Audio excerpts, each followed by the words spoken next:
Hammaga assalomu alaykum, xayrli tong, jononalar, yaxshimisizlar, tuzukmisizlar?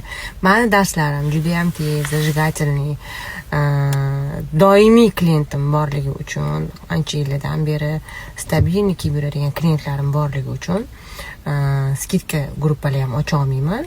Ularni joyini birovga bermaslik uchun-da. Chunki klient kelsin deb skidka qilmayman.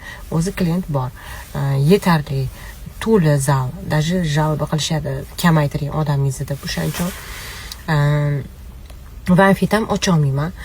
Sherigimga ochganmiz, mendan boshqa kunga keladi. Juda ham yaxshi o'tadi. Professional murabbiy. Men o'zim shaxsan tanlab taklif bilan chiqib olgan, chaqirganmiz ularni ishxonamizga. Arabskiy ham bor, zumbalar ham bor. Zo'r o'tadi, gap yo'q darslariga. Mani yo'nalishim umuman boshqacha, ularniki umuman boshqacha. Nomerlarni qoldiraman, bemalol kelishinglar mumkin. Ular sekin